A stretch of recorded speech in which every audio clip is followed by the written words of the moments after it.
আল্লাহ আজকে আমার কেউ নাই, তুমিও কি আমাকে ফেলে দিবা? তুমিও কি আমাকে ফেলে দিবা? আল্লাহ তুমি না বলছো যার কেউ নাই তার তুমি আছো। আল্লাহ তুমি কি আজকে আমাকে দৌড় করে বাইর করে দিবা? আল্লাহ তুমি না রহমান, তোমার দয়া থেকে তো কেউ বঞ্চিত হয় না। আল্লাহ একটু দয়া করো না, একটু দয়া করো না। এই কথা বলতে বলতে নিঃশ্বাস বন্ধ হয়েছে। আল্লাহ পাক বলে, ও মূসা, তার শেষ সময়ের সে কথাগুলা আমার এত সুন্দর, এত পছন্দ হয়েছে, আমি খুশি হয়ে সারা জীবনের গুনাহ মাফ করে দিয়েছি। মূসা আলাইহিস সালামের যুগে একজন উম্মত ছিলেন গুনাহগার, মানে শ্রেষ্ঠ গুনাহগার। তার গুনার পাপ এমন বর্ধিত হয়েছে, এলাকার মানুষ তাকে অসুস্থ যখন হয়েছে গ্রাম থেকে বের করে দিয়েছে। এবার তার ডানে কেউ নাই, বামে কেউ নাই, সামনে কেউ নাই, পিছনে কেউ নাই, সবাই তাকে ঘৃণা করে বাইরে ফেলে দিয়েছে। সে মারা যাওয়ার পর আল্লাহ জলিলুল কদর নবী মূসা নবীকে হুকুম দিলেন, ও মূসা, অমুক গ্রামে অমুক জায়গায় আমার একটা বান্দা মারা গেছে, তুমি গিয়ে তাকে সুন্দরভাবে গোসল টোসল করে জানাজা দিয়ে দাফন করে দাও। পাপীর জানাজা পড়তে যাচ্ছেন কে? গোসল দিতে যাচ্ছেন কে? নবী। কোন নবী? মূসা আলাইহিস সালামের মতো নবী। কত দামি নবী, কাজ জানাজা, কাজ গোসল দিতে যাচ্ছে। এবার উনি যখন ওখানে গেছে, যাওয়ার পরে সবার থেকে শুনতেছেন, হুজুর কেন আসলেন? কয় অমুক জায়গায় নাকি একটা মান্দা মারা গেছে, ওর গোসল। কয় কি বলেন? আপনি হচ্ছেন হাই লেভেলের ভিআইপি, এ হচ্ছে থার্ড ক্লাসের বান্দা, এমন একজন বান্দার গোসল আপনি দিবেন? মূসা নবী বলে যে ব্যাপার কি রে? আল্লাহ যেহেতু পাঠিয়েছেন বুঝে শুনে পাঠিয়েছেন। আল্লাহ যেহেতু পাঠিয়েছেন নিশ্চয়ই কোনো হিকমত, আল্লাহ যেহেতু পাঠিয়েছেন নিশ্চয়ই কোনো কারণ। আল্লাহর হুকুমের সামনে দুনিয়ার কারো কথা শোনার দরকার। মূসা নবী নিজ দায়িত্ব পালন করলেন। পালন করার পরে মনে মনে প্রশ্ন করলেন, আল্লাহ মামলা তো বুঝলাম না, সবাই বলে সে পাপী, কিন্তু তুমি আমার মতো নবীকে দিয়ে তার জানাজা গোসল করাইছো, তার মানে সে নিশ্চয় তোমার প্রিয় ছিল। আল্লাহ মামলাটাকে একটু বলো তো। এবার শুনেন, শুনেন মনোযোগ। আল্লাহ পাক বলে, মূসা, তারা যে কথা বলেছে গ্রামবাসী সব সত্য, কিন্তু তারা জানে না এমনও কিছু সত্য আছে। ওই বান্দা যখন, সবাই যখন তাকে একা করে ফেলে দেয়, তার আশেপাশে কেউ নাই, সে যখন বিপদগ্রস্ত, তখন আসমানের দিকে তাকিয়ে আমি আল্লাহকে বলে, ও আল্লাহ, মা তো ফেলে দিল, বাবা তো ফেলে দিল, ভাই তো ফেলে দিল, বোন তো ফেলে দিল, যাদের জন্য চুরি ডাকাতি করছি তারা ফেলে দিল। আল্লাহ আজকে আমার কেউ নাই, তুমিও কি আমাকে ফেলে দিবা? তুমিও কি আমাকে ফেলে দিবা? আল্লাহ তুমি না বলছো যার কেউ নাই তার তুমি আছো। আল্লাহ তুমি কি আজকে আমাকে ফেলে দিবা? আজকে কি তুমি আমাকে দৌড় করে বাইর করে দিবা? আল্লাহ তুমি না রহমান, তোমার দয়া থেকে তো কেউ বঞ্চিত হয় না। আল্লাহ একটু দয়া করো না, একটু দয়া করো না। এই কথা বলতে বলতে নিঃশ্বাস বন্ধ হয়েছে। আল্লাহ পাক বলে, ও মূসা, তার শেষ সময়ের সে কথাগুলা আমার এত সুন্দর, এত পছন্দ হয়েছে, আমি খুশি হয়ে সারা জীবনের গুনাহ মাফ করে দিয়েছি। তাহলে বান্দার চোখের নজর আলাদা, আল্লাহর কুদরতি নজর আলাদা। সেজন্য যে দুই একজন আমাকে ভালোবাসেন তাদের কাছে আমার হাত জোর করে আজকে একটা অনুরোধ, যারা আমাকে ভালোবাসেন, আজকে থেকে দোষ ধরবেন নিজের, অন্যের করবেন প্রশংসা। রাজি আছেন ইনশাআল্লাহ? যে দুই একজন বান্দা আমি অদমকে আগে থেকে চিনেন, তারা জানেন আমার ওয়াদা এবং টাইম কখনো বেশ কম হয় না। তা আল্লাহর কাছে বারবার গাড়িতে বসে বসে ফরিয়াদ করছি, মওলা আজকেও সেই কাজটা করাইও না। আল্লাহর কি মেহেরবানি, আমি আসলাম তখন মাত্র মাইক শুরু হয়েছে, আলহামদুলিল্লাহ। তো এতটুকু বুঝতে পারলাম যে তাওয়াক্কুল রাখে আল্লাহর উপরে, লম্বা রাস্তাও আল্লাহ তার জন্য শর্টকাট করে দেয়। ঠিক বললে সওয়াব না পাইলেও সুবহানাল্লাহ বললে কিন্তু সওয়াব পাবেন। দেখি একবার বলেন আর একটু জোরে। আমি কমিটির ভাইদেরকে ধন্যবাদ জানাবো। অত্যন্ত সুন্দর একটা বিষয় আমি অদমের জন্য সিলেক্ট করেছেন, যার বক্তব্য দেওয়ার যোগ্যতা আমি অদমের কাছে নেই। দু চারটি কথা বলে আমি আপনাদের দোয়াকে সাথে নিয়ে ইনশাল্লাহ বিদায় নিব। এই পর্যন্ত সবার কাছে আমার একটা অনুরোধ, আল্লাহর ওয়াস্তে যেইটুকু সময় রব্বে করিম আমি অদমকে বলার তৌফিক দান করবেন, এই সময়টুকু সবাই মনের কান দিয়ে শোনার চেষ্টা করবেন ইনশাআল্লাহ।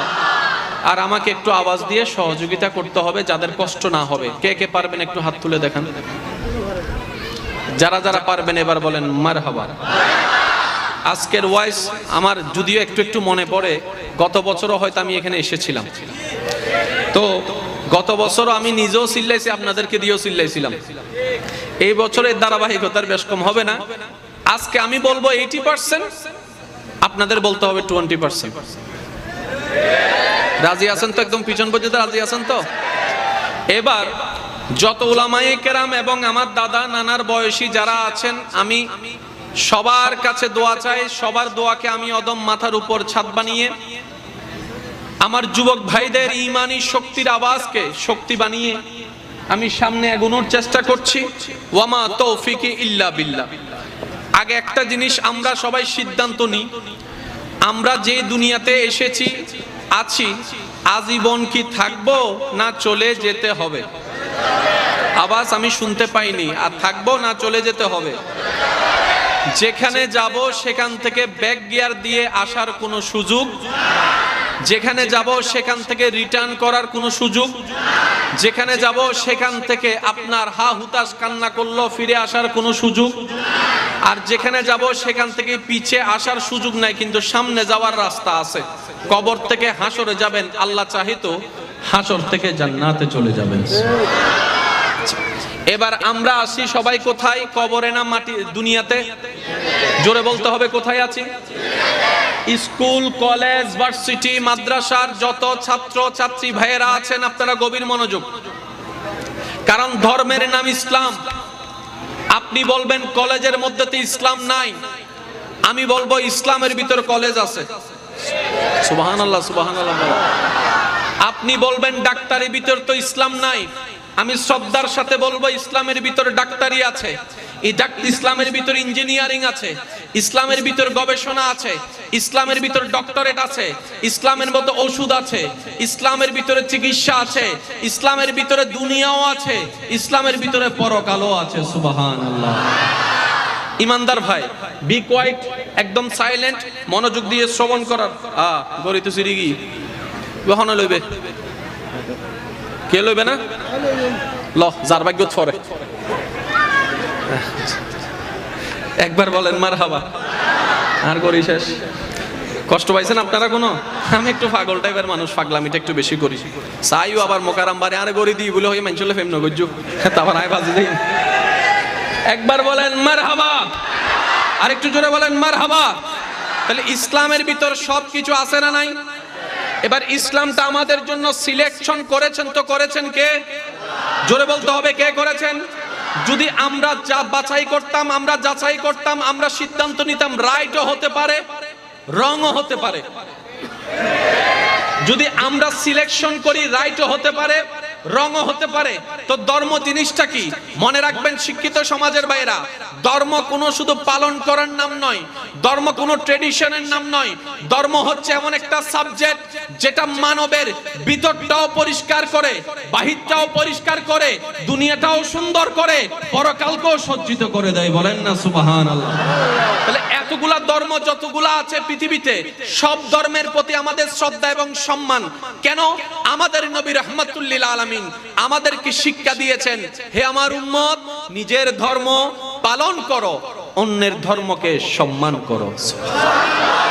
এতগুলা ধর্মের ভিতরে সঠিক কোনটা যদি আমরা বাছাই করতাম, রাইটও হতে পারে, রংও হতে পারে। দিনটা যদি আমরা সাজাইতাম, রাইটও হতে পারে, রংও হতে পারে। আল্লাহ পাক বলে যে তোদেরকে আমি দায়িত্ব দিচ্ছি না, আমি নিজেই সাজাই গুছাই মেইনটেইন করে দিচ্ছি। আর আমি নাম দিয়ে দিলাম ইন্নাদ-দীনা ইনদাল্লাহিল ইসলাম। আর একটু জোরে বলেন। এবার এই ধর্মকে সিলেক্ট করেছেন কে? আওয়াজটা কিন্তু আপনাদের বড় দিতে হবে। কে সাজালেন? কে গোছালেন? কে ডিজাইন করলেন? কে দিলেন? কে? কোন আল্লাহ? যে আল্লাহ লা রাইব, যার মধ্যে বিন্দু পরিমাণ কোনো ভুল, বিন্দু পরিমাণ কোনো কমতি, যে আল্লাহর জ্ঞানের মধ্যে অজানা বলে কিছু। এবার আমি আপনাদেরকে একটা প্রশ্ন করব, যার যেটা মন চাই উত্তর দিবেন। এই শঙ্করার এই এলাকার মাহফিলটা আজকে কয় বছর? 3 বছর। এক সময় হয়তো আমরা থাকবো না, কমিটির ভাই কিংবা সন্তানদের মাধ্যমে আল্লাহ মাহফিলকে জারি এবং সারি রাখুক। আপনাদের আওলাদের মাধ্যমে শ্রোতা হিসেবে আল্লাহ এই জায়গাকেও জারি সারি রাখুক। 2030 সালে যখন এই মাহফিলটা সাজাবে, এই প্যান্ডেল লাগাইলে চলবে? এই স্টেজ দিলে চলবে? কি আরা গুরু আসিলাম দেখতে দেখি দে না, ইন আবার কিল্লে লাগাই দে। আর একটু জোরে বলেন না। সময়ের চাহিদায় প্যান্ডেলের পরিবর্তন হয়, গভীর মনোযোগ। সময়ের চাহিদায় চেয়ারের পরিবর্তন হতে হবে, সময়ের চাহিদায় পোশাকের পরিবর্তন আনতে হবে, সময়ের চাহিদায় ডিজাইনের পরিবর্তন আনতে হবে, সময়ের চাহিদায় স্টেজের পরিবর্তন আনতে হবে, সময়ের চাহিদায় গাড়ির পরিবর্তন আনতে হবে, সময়ের চাহিদায় সবকিছুর পরিবর্তন হয়। এই ইসলাম তো একদিনের নয়, 2 দিনের নয়, 100 বছর আগে নয়, 1400 বছর ধরে চলে আসছে, এখনো চলছে। আমরা থাকবো না, ইসলাম তখনও থাকবে, আমাদের নাতিরা থাকবে, ইসলাম তখনও থাকবে, পরনাতিরা থাকবে, ইসলাম তখনও থাকবে, তখনও সেই কোরআন, তখনও সেই হাদিস। ব্যাপারটা কি? পরিবর্তনের দরকার নয় তো নয় কেন? তখন আল্লাহ পাক বলে তোদের পরিবর্তন যা হবে তোরা জানিস না 10 বছর পরে কি হয়। আমি আল্লাহর জ্ঞানের মধ্যে সব জানা আছে। আমি ইসলামকে, কোরআনকে, নবীকে ওইভাবে সাজিয়ে দিয়েছি কিয়ামত পর্যন্ত যোগ্যতার সাথে টিকে থাকার মতো। বলেন সুবহানাল্লাহ।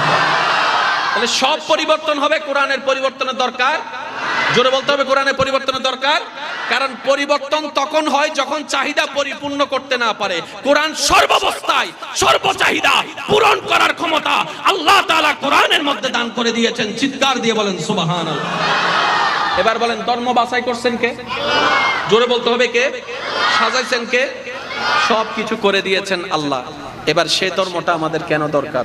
রব বলে যে নিজে যদি নিতেও জানো, নেওয়ার মতো করে তোমার ঘরের ভিতরটাও সুন্দর হবে, মনের ভিতরটাও সুন্দর হবে, কবরের ভিতরটাও সুন্দর হয়ে যাবে যদি তুমি নিতে পারো। পয়েন্টটা বুঝবেন, যদি তুমি নিতে, আর যদি তুমি নিতে না পারো নিজের হোয়াল নিজে মারিবে, দেরি ঘেং করিবে। আরেকটু জোরে বলেন, আরেকটু জোরে বলেন। এইবার মাইকের আওয়াজ যতটুকু যাচ্ছে, যুবক ভাই প্রস্তুত? দাদা নানার বয়সী যারা আছেন সবাই চুপ থাকবেন, আর কোনো আওয়াজ নাই। আপনারা আওয়াজ দিতে দিতে কালাদারি সাদা বানাইছেন, আর দেওয়ার দরকার নাই। আপনাদের পক্ষ থেকে ইনশাল্লাহ নাতিরাই যথেষ্ট। কি নাতি আসেনি? আসেনি? স্যার নাতি যারা আছেন, যুবক যারা আছেন, একবার একদম ছোট করে বললেন মারহাবা। না, আর একটু ছোট করে বলেন মারহাবা। এবার কোরআনুল কারীমের সর্বপ্রথম সূরা, সূরা ফাতিহা। ফাতিহার প্রথম নম্বর আয়াত সবার মুখস্থ আছে, বিসমিল্লাহির রহমানির রহিম। আমার শিক্ষিত ভাইরা একটু নোট করবেন বিষয়গুলা। আলহামদুলিল্লাহি রাব্বিল আলামিন। পরের আয়াত আর রহমানির রহিম। তৃতীয় নম্বর আয়াত মালিকি ইয়াউমিদ্দিন। চতুর্থ নম্বর আয়াত ইয়্যাকা না'বুদু ওয়া ইয়্যাকা নাস্তাইন ইহদিনাস সিরাতাল মুস্তাকিম সিরাতাল লাযিনা আন'আমতা আলাইহিম গায়রিল মাগদুবি আলাইহিম ওয়ালাদ-দাল্লিন। আল্লাহ কবুল করুক। জোরে বলেন আল্লাহ কবুল করুক। এবার কোরআনের মতো কোন কিতাব, কোরআনের মতো কোন কিতাব, কোরআনের সাথে টক্কর দেওয়ার মতো কোন কিতাব, সে কোরআন নাযিল করলেন কে? সাজালেন কে? গোছা শুরু হচ্ছে ফাতিহা, ফাতিহার শুরু হচ্ছে আলহামদু। আলহামদু, গভীর মনোযোগ। আলহামদু, আলহামদু, আলহামদু। আল্লাহ এতগুলা শব্দ থাকতে আলহামদু দিয়ে কেন তুমি শুরু করলা? রব্বে কারীম বলে এই কোরআনটা আমার জন্য নয়, এই কোরআনটা জিবরাইলের জন্য নয়, এই কোরআনটা আমি তোদের জন্য নাজিল করেছি। তোদের জীবনের সমস্ত সমস্যার সমাধান আমি আল্লাহ কোরআনের মধ্যে দান করে দিয়েছি। বান্দারে, আলহামদু শব্দটা নিয়ে আমি শুরু করেছি কারণ আমি তোদেরকে জানাই দিতে চাই, এই আলহামদু, এই আলহামদু যে নিজের ভিতর ধারণ করতে পারবে তার রিজিকের মধ্যে বর্ধিত হয়ে যাবে, সম্মানের মধ্যে বর্ধিত হয়ে যাবে, টাকার মধ্যে বর্ধিত হয়ে যাবে, অশান্ত মন শান্তি হয়ে যাবে, এমনকি তার রিজিক এমন ভাবে বাড়বে দুনিয়াতেও শান্তি হয়ে যাবে, পরকালীন গুনাহ মাফও হয়ে যাবে। বলেন সুবহানাল্লাহ। ভাইয়া শব্দটা কি? আল্লাহু আকবার। ইয়া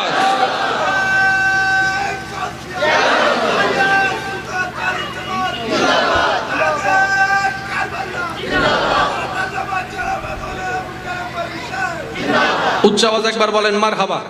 স্যার সবাই মিলে শব্দটা একটু বলেন তো, আলহামদুলিল্লাহ বলেন তো, আরো জোরে বলেন, আর একটু চিল্লায় বলেন। এবার পয়েন্ট একটু নোট করবেন। আলহামদুলিল্লাহ, আলিফ লাম হা মিম দাল, মাদ্দা হচ্ছে হা মিম দাল। আলহামদু, সমস্ত প্রশংসা। এবার প্রশ্ন তো থেকে যায়, সমস্ত প্রশংসা কার জন্য? কার জন্য? কার জন্য? আল্লাহ পাক বলে যে তোরা বলার দরকার নাই, আমি বলে দিচ্ছি, লিল্লাহে, আল্লাহর জন্য। চিৎকার দিয়ে বলেন সুবহানাল্লাহ।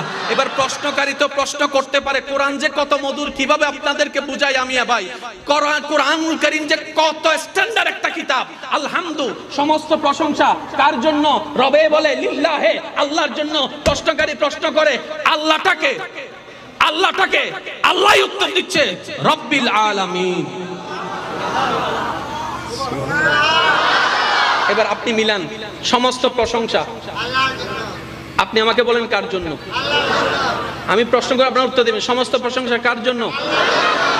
ভাই আল্লাহটাকে? আল্লাহ উত্তর দিচ্ছে যিনি আলামিনের রব। আল্লাহটাকে জোরে বলেন না, আল্লাহটাকে। তাহলে কথার মধ্যে মিল আছে না নাই? একটার সাথে একটা মিল আছে। আমি আপনাদের আয়াত বলছি না, শব্দের ব্যাখ্যা দিচ্ছি। মনে রাখবেন, পৃথিবীর সমস্ত জ্ঞান যেখানে গিয়ে থমকে যাবে, কোরআনের আলিফের জ্ঞান মাত্র এখান থেকে শুরু। আওয়াজ আর একখানা বড়ই তুফান। আল্লাহ সমস্ত প্রশংসা কার জন্য? ভাই আল্লাহটাকে আলামিনের রব। আল্লাহটাকে এবার আলামিন বলতে কারে বলে এটাও তো বোঝার দরকার। আমি সময় সংক্ষিপ্ত, খুব দ্রুত গতিতে আগাচ্ছি। আজকের মাহফিলে আমার কমিটির ভাইয়েরা চুপ করে থাকবেন না, ইনশাল্লাহ সবাই মিলে বলবেন সিডাঙের ভিতর ঢাকা আছে, হই দিব অন্য।